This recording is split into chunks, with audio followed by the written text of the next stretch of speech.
I'm G. Mark Hardy, and I'm here to introduce our next speaker, Tess Schrodinger, who's here to talk to you. Yeah, come on!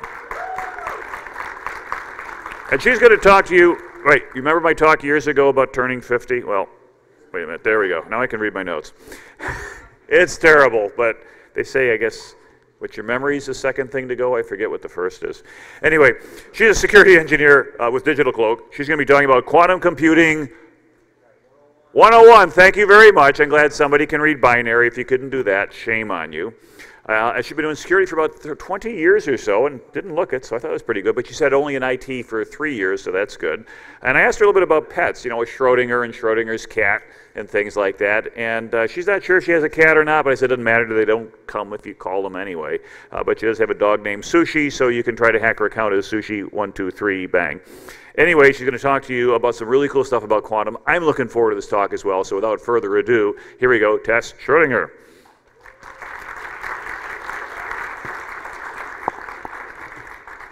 Can you hear me now? Oh. Alrighty, so I wanted to start by kind of giving you a background of where this talk came from. I'm not an expert. I am not a physicist. This started, as he mentioned, I've only been in IT security for about 3 years, and one of my work cohorts can attest to the fact that about 5 years ago, the most technical thing I could do was put my out-of-office email on. That was pretty impressive for me. I was getting my master's degree in security management, and I was very cleverly avoiding all the IT cyber classes because that was hard, and I couldn't do that, and I just avoided it at all costs. And when it came time to do my big capstone, and the big thesis stuff, the way my school worked was you were sat down in a room, 8 hours, you had to write 4 papers. Not 4 essays, 4 papers. And the catch was you didn't know what the 4 papers were going to be on until you sat down. So when I met with my advisor the first time, I kind of assumed that they would look at the classes I took, because my focus was counterintelligence, and they would pull my 4 questions from the classes I took. Seems reasonable. Yeah, no. They told me that if they were going to give me a master's degree, I'd better be a master. So if there's anything I didn't study, I had best study it and be ready. Which resulted in a panicked run down the hall to the man I now call my mentor. And I flung his door open and said, "Oh my God, you have to teach me everything I need to know about IT security in 6 months." And the reason he's my mentor is he didn't even blink and he goes, "Not a problem." And we did it. And I'm actually really proud to say that when they grade you for your master's, they take the 4 papers and grade each one and then give you the average. And there were 2 IT questions, so I had to write 2 IT papers, and one of them is the one I got the highest score on, so I was really proud of that. But a little while later, with all the studying I was doing, I got so interested in it, and I started, I went to UMUC and said, I'm going to get a cyber security technology master's cert, whatever, and I started reading all this stuff, and I kept running into these articles or things on the internet and saying, when quantum computing becomes viable, encryption and security as we know it has become obsolete. Just blow it all away. And I was like, why, right? So I sat down with my mentor at lunch one day, and I said, I read this really neat article, and it said all this stuff, and why? And he looked at me and he goes, I have no fucking clue. And he's the most brilliant man I know, but I've learned that day that he doesn't know everything. So I went to someone else and I said, why? And they were like, beats the shit out of me. Okay, so I went to another person and they were saying like, I have no idea. And so as hackers, what do you do when the answer's not out there and there's no one to tell you? Well, you figure it out yourself. So this talk today is basically everything I've learned and taught myself in the last couple years because there was no one out there to give me an answer. And when I went to the DEF CONs and ShmooCons and B-sides, I kept scrabbling through the schedule looking for someone talking about quantum computing or quantum cryptography, and there was nothing. So here's the first one. So I'm going to Going to start the agenda. We're going to do some classical physics versus quantum physics. This is just to give you kind of a vocabulary that we can all work with as we go forward to some of the other stuff like the computers and the cryptography. And then they're actually quantum hacking now. Y'all are about 10 years late to the party, so keep that in mind. My school background, work background, as I mentioned before, I entered security in law enforcement, in forensics, criminalistics, homicide investigation. So I tell people I was forensics, ones and zeros, not the bullets and blood was my side. And back when I was on the force, you barely even ever saw a computer at someone's house. If you found one, you'd have to call some guy in Richmond and see if the dude that does IT was in the closet. Maybe he could help us. That's how long ago this was. I have my bachelor's in sociology from George Mason University. I do have the security management master's degree. I did get the cybersecurity technology from UMUC, and I did get my security plus, which again in 3 years, I thought that was pretty impressive. So some classical physics versus the quantum physics. This is where, if you haven't taken a red pill, I brought them with me. Help yourself. The reason I say that is because quantum physics gets just weird. That's basically the best way to say it. And I want you to sticky note this in your head a little because there's a lot of research being done today where they are looking at phenomena that we would call supernatural or kind of laugh off as like, yeah, that's really, that doesn't happen. And they're really finding ways that they can look at quantum mechanics to explain some of this now, possibly. And so maybe think telepathy, just sticky note that one, and I'm going to close the loop on it in a little bit. But this gets a little weird, and if you're not used to thinking this way, it could be a little bumpy for you. Newtonian physics, or what we call classical physics, is trajectory-based. Okay, that's the way I want you to think about it. So when you have a particle, right? Does anyone want a particle? There's a trajectory to that particle when I throw that ball. And if you know the position x at any given time t, and you know the forces acting on it, gravity, wind shear from the air conditioner, you can find x as a position of t pretty much anywhere along that trajectory. You can go back into the past and say where the particle was. You can go forward into the future, and predict where the particle will be, okay? But you can always know all this pretty accurately. This model of an atom that we all had in our elementary school books, I haven't seen today's kids' I haven't seen their books to know if they're still using this model. I'd be curious to know. But this is actually about 70 years out of date, okay? Physicists sat down one day and they took classical physics and they applied it to this model of the atom, and they determined that the entire thing would collapse in upon itself within about a fraction of a second. Okay, so we have a problem now, because obviously that doesn't happen because we're all sitting here listening to me talk right now. Does this mean that classical physics is wrong, or that it's bad, or that it's not useful? No. Classical physics is really adequate to describe most of what we see during the day, to calculate these things, okay? It's fine.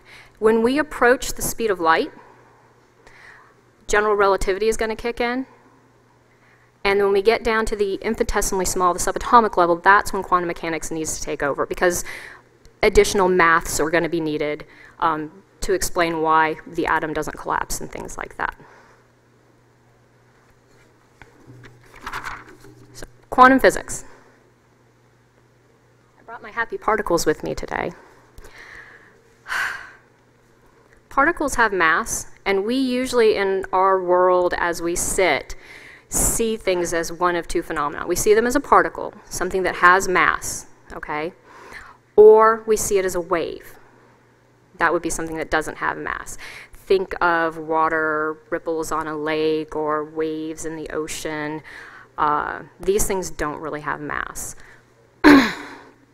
When you get to the subatomic level, that line dividing a particle from you know, like a sound wave, that gets really blurry, okay? And there's no longer this fine distinction between the two things, okay? So at that subatomic level, things like electrons can actually have the behaviors of and the characteristics of waves, and waves can have the behaviors of and characteristics of particles. This is the more contemporary model of what an atom is. You'll see that you have the neutron, or the neutron and the proton, your electron, but making up the neutron and the proton are smaller particles called quarks. Okay, the electron is still considered an elementary particle because it does not have, as far as we know or have found, a substructure or other components.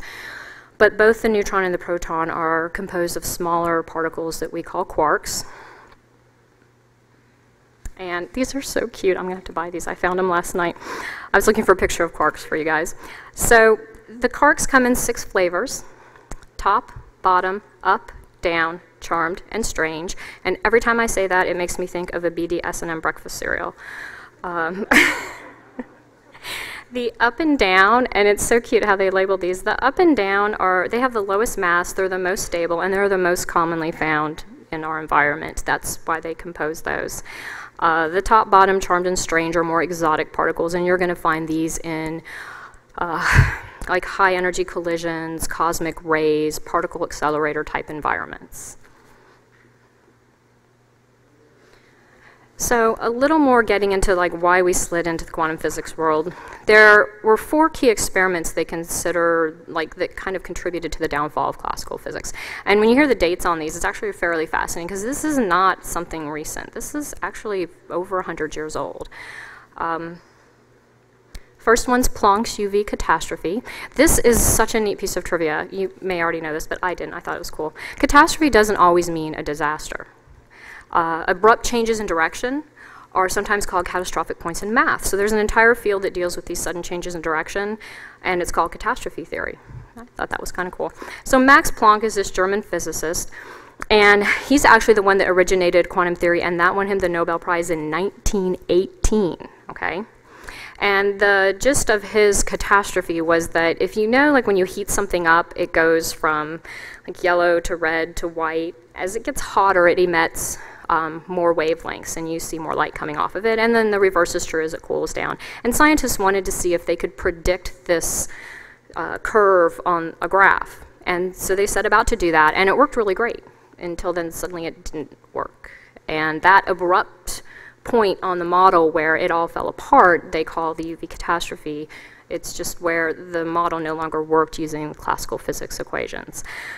This provoked him to come up with the equations that stated that light doesn't only act as a wave, but it comes in discrete packets, which we call photons. So that was one of the first experiments that kind of knocked a big hole in classical physics. Einstein used this photon explanation and equations. He used this to explain the photoelectric effect. Another interesting trivia point, a lot of people think Einstein won the Nobel Prize for his E equals mc squared relativity theory. He actually won the Nobel Prize for the photoelectric effect solution. And those who don't know what the photoelectric effect is, it's essentially when you shine light on metal, it causes a current to flow through the atoms because they excite the electrons in the metal. But he used this photon thought from Planck to move that through. De Broglie's discovery of the wave-like behavior of particles, he put forth in 1924 in his PhD thesis that this was about electrons, and he basically put forth that all matter had wave properties and all waves had properties of matter. And 2 years later, there were 2 scientists, Davison and Germer, and they were actually able to experimentally confirm this hypothesis of de Broglie. So they confirmed this was absolutely true. This was that double slit experiment. Is everyone familiar with that one? And then, of course, we have my favorite, Heisenberg's uncertainty principle. Actually, if anyone doesn't know what it looks like, if you find me later, I have it inked on my arm. So this is essentially saying that anytime we observe or measure a system or an object, we affect it. And so if we know a particle's position, we cannot know its velocity. And if we know a particle's velocity, we can't know exactly where it is at any given time.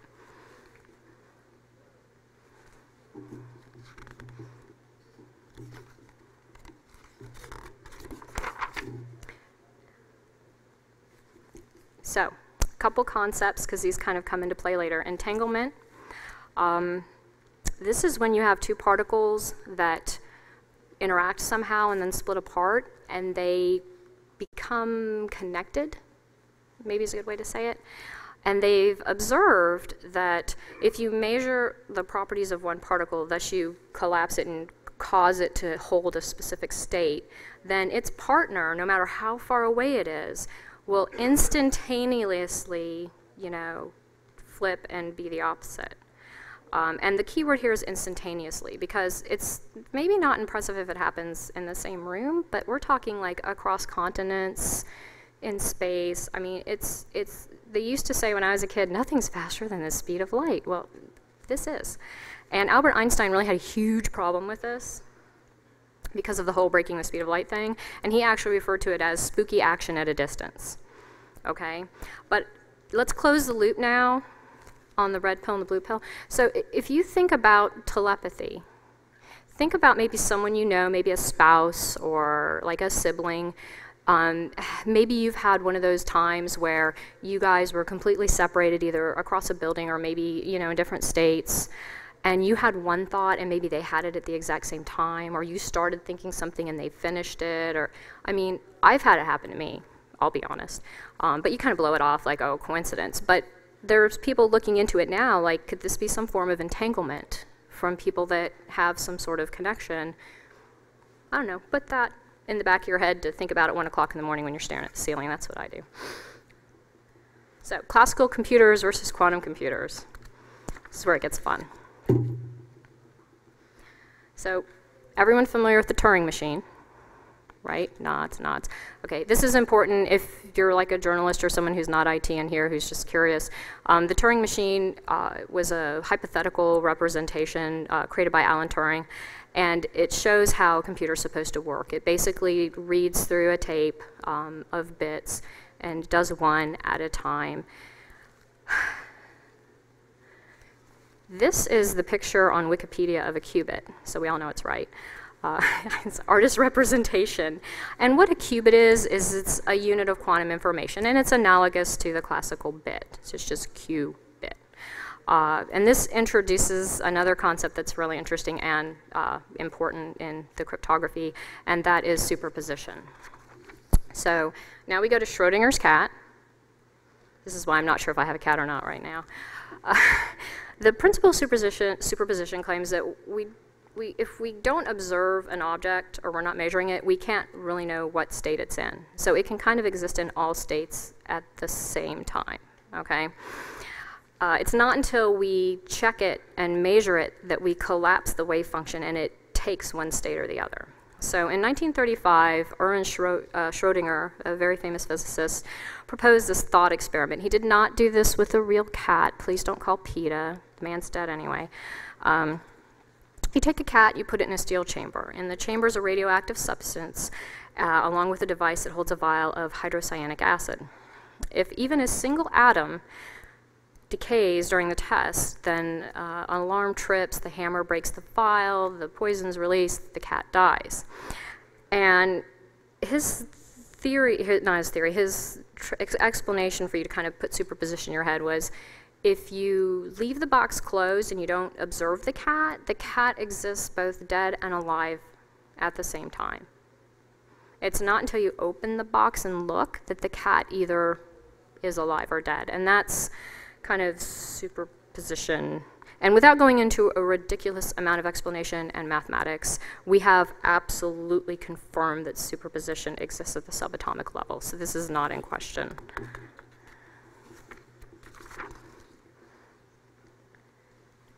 So this is another picture of a qubit, and this kind of shows how a qubit exists in a state of superposition.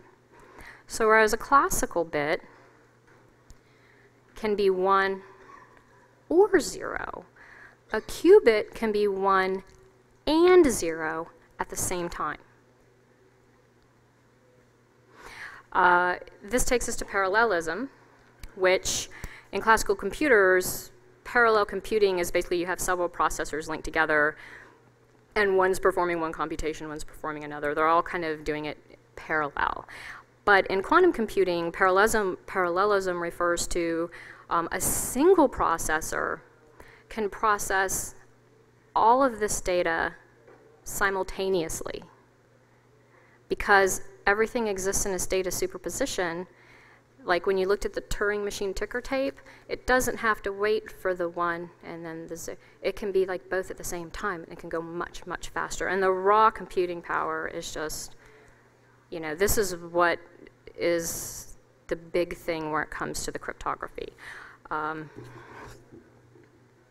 This was just funny.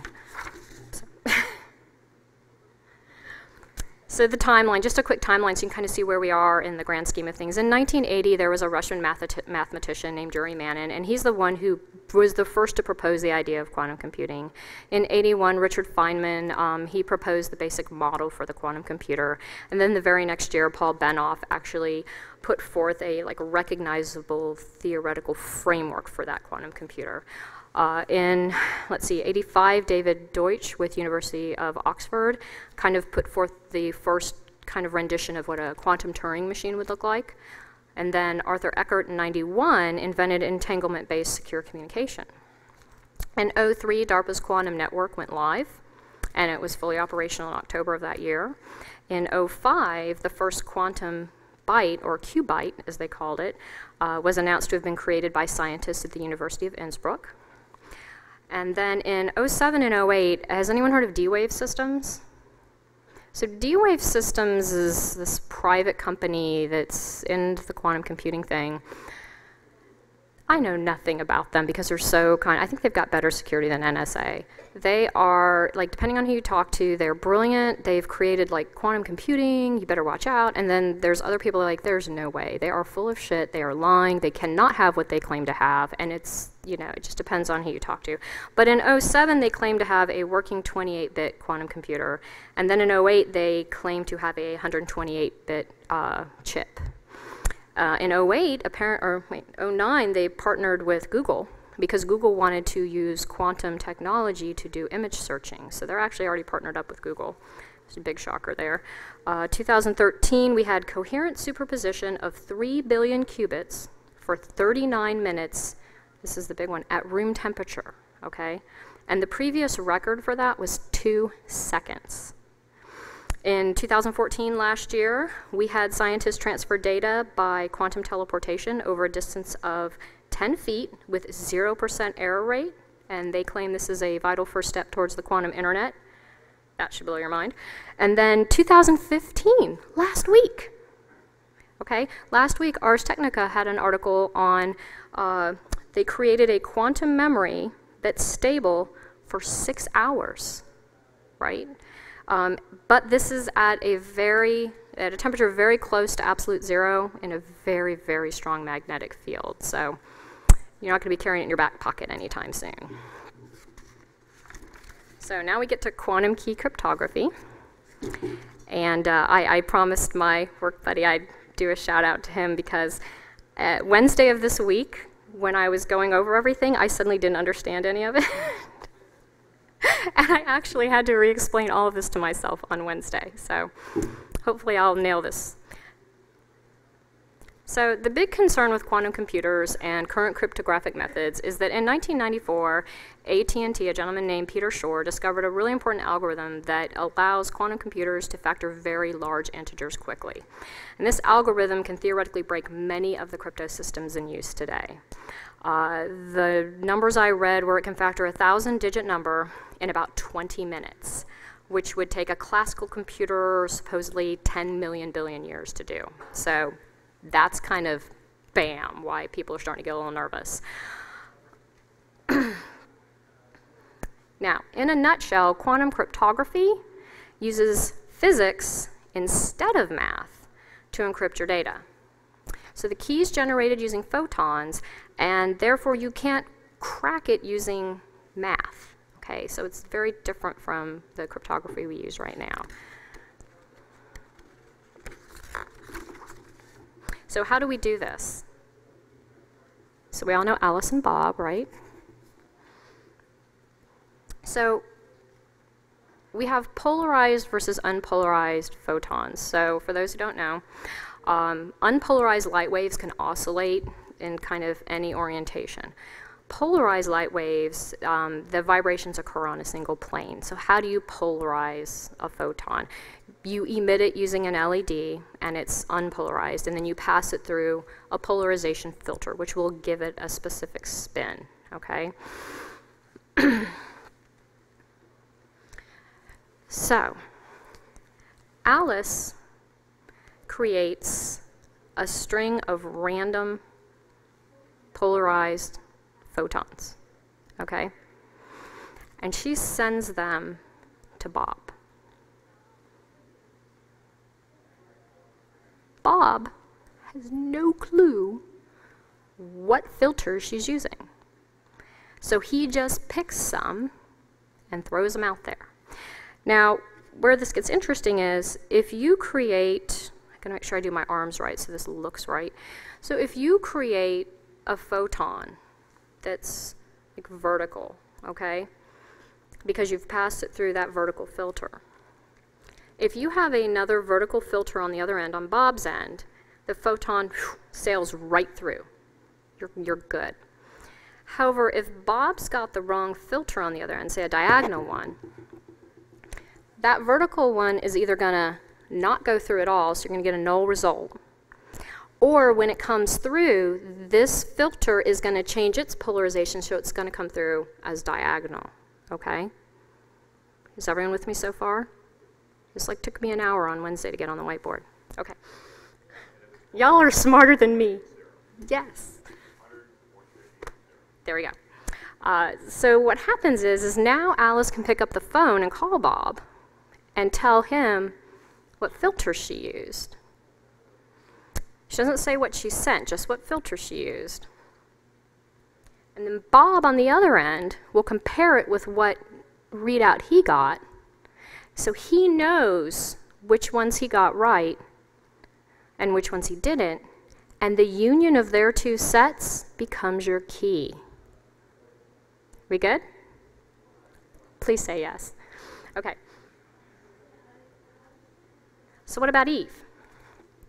Well, oh,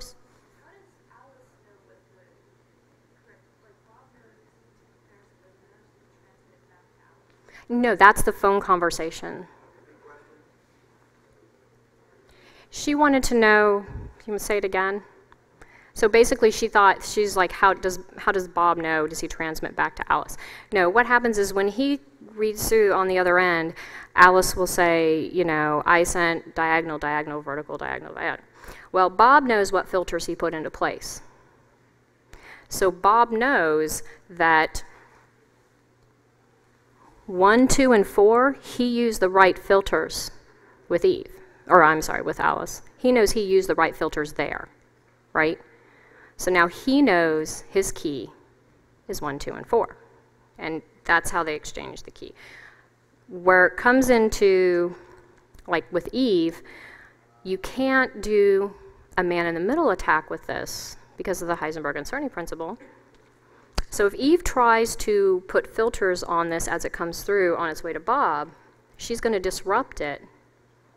And she's going to kind of skew it enough that when Bob and Alice talk, they're going to know someone's trying to measure this and they're skewing stuff up. And they can abort that attempt to exchange a key and try it again later. A couple other ones with the known attacks on this. There's a denial of service attack. They said basically you need a fiber optic line to do this, so you can just cut the line.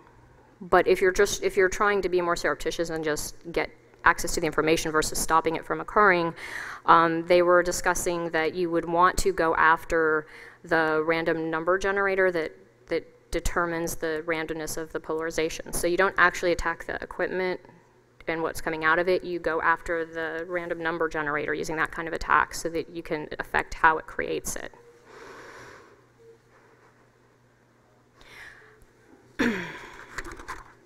So this takes us into the quantum hacking. So this is 10 years ago, okay? So again, we're all a little late to the party here. I don't know how to say his first name, but one of the guys at Max Planck Institute in Germany, his last name is Jain, J-A-I-N. He determined that if Eve shines a light into Alice's equipment, Eve can bounce off her stuff and measure the polarization of the reflected photons. Therefore, Eve can have the polarization, which can, because she's not affecting the transmission between Alice and Bob, they will agree on a key, and then she'll be able to read anything Alice sends because she has the polarization on it. So they figured, well, how do we get around that? Well, they found this thing called an isolator, which they put up. And what an isolator does is it prevents the light from shining into Alice's equipment. And the good thing is that they were thinking like hackers. They tested it at 1550 nanometers, which I guess is the standard kind of telecommunications transmission range, and it worked great. But then they said, let's try a couple others just for, you know, just to check this. And they found that at like 13 to 1400 nanometers, isolator didn't work at all. She went straight through and she could still get the information just by dropping her laser to a different range. So then they said, well, in addition to an isolator, they can put a monitoring device on Alice's equipment that can actually monitor if someone's trying to shine into her equipment. And they said if you combine the use of the isolator and the monitoring device, it's going to be darn near at this time impossible for Eve to get around both of those caveats.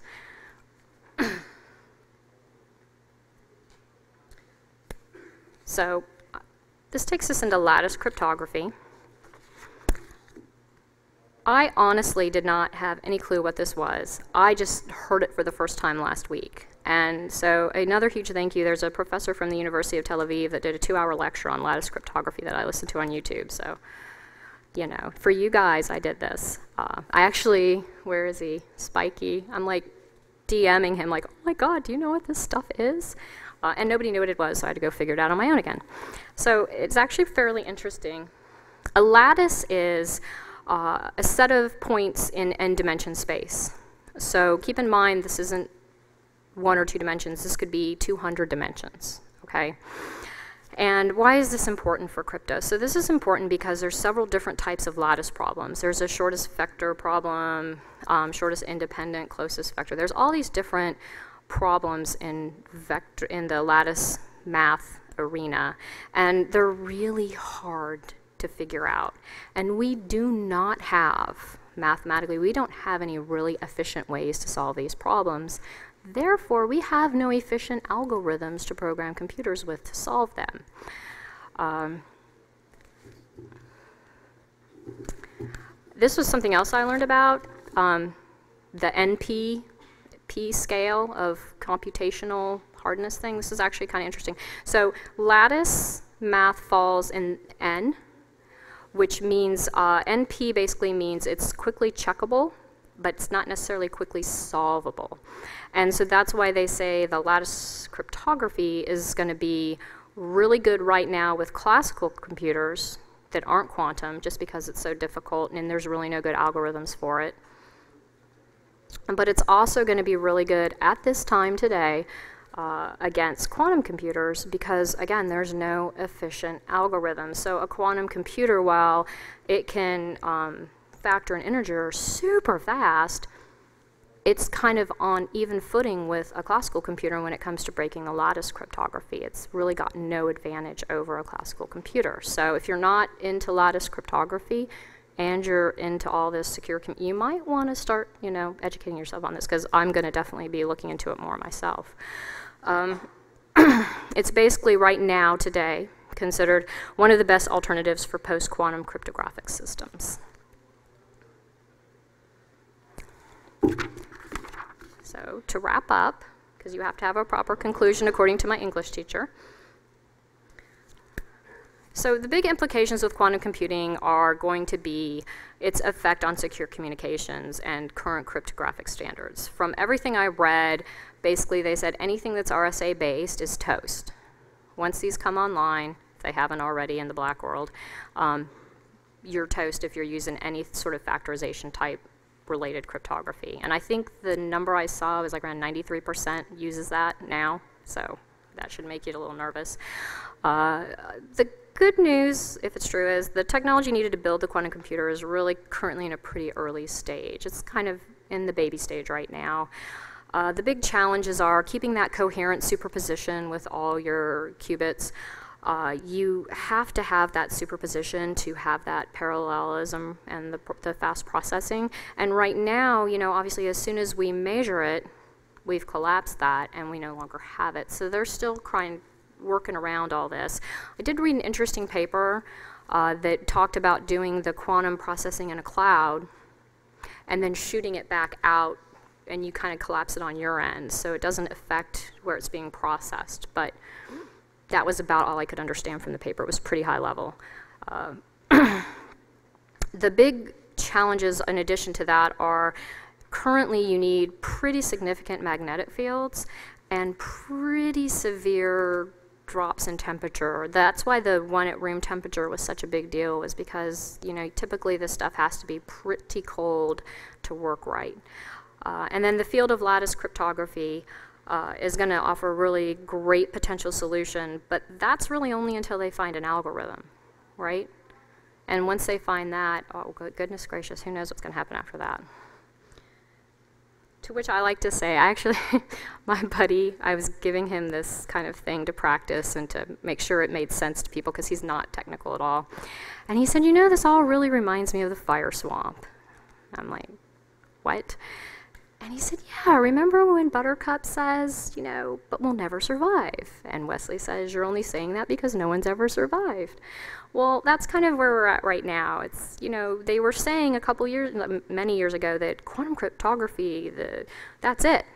Be all end all. You are totally secure. You can't crack it. And we've already shown 10 years ago they've cracked it. You know, you just have to know what to do, and you've got to be that clever guy, or girl. This room's full of those people that I qualify everything I say about this with today, because I know you guys, and you are brilliant, and you're probably going to plow right through this once you get up to speed on it. So anyway, that's my talk. I hope you found it interesting and maybe learned one or two new things and have questions.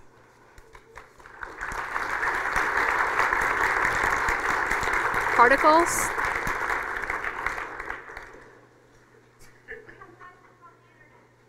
Question from the internet?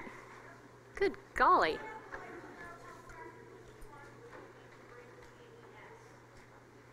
Practical quantum computing what? Well, that's... How fast would it do it?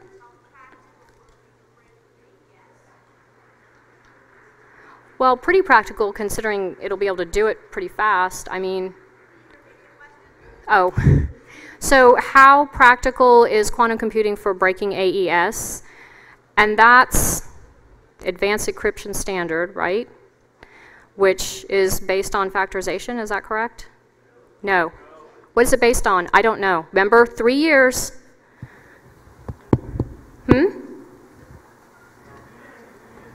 Okay. Can someone else answer that question after they listen to what I just said? No, I honestly don't know, but I will. We have someone over here. Where? Hi. If I may answer. So AES is minimally affected. It will reduce the effective key size to half. So at the moment, if you have AES 128, it's going to have security like a 64-bit thing. So if you're concerned about it, you might want to double the key size. Thank you. I didn't know. Anyone else have a question that I can answer or defer to the crowd?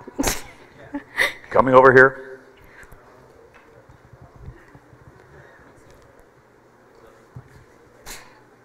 So if you have two entangled parties, is there any way that a third party could duplicate or intercept that? So could you effectively, instead of doing key exchange, give somebody an entangled particle, and then that is their reference point for doing the decryption? I have heard of that happening. I'm going to say yes. However, I honestly cannot give you math. But there are papers I have read on that concept. They are working on that. So they are looking at that absolutely. Because that way they can avoid having the transmission using the light, if that makes sense. So yes. Ooh, got one. Next. Yes, just a quick suggestion for you and for myself, and there is a talk at 3 by Daniel J. Bernstein. He has done pioneer work on quantum cryptography. You may want to come to the talk and talk to him, to educate. When is that? 3 o'clock today. Today? Yeah. Awesome. I will absolutely be there. And for the crowd, to know more about crypto, and he has done a lot of stuff on quantum. I had marked his, and I was hoping maybe he would talk about it. So excellent. I will be there. Yeah. Thank you. Anyone else? It's 3 o'clock today. It's on cryptography. There's a talk at 3 o'clock. It's over in the Build It section. It's called SALT, a new crypto library. Yeah. Alrighty Anyone then. else want a particle? There's particles available up here. Here, let me get rid of my particles. Oh my lord, I'm a...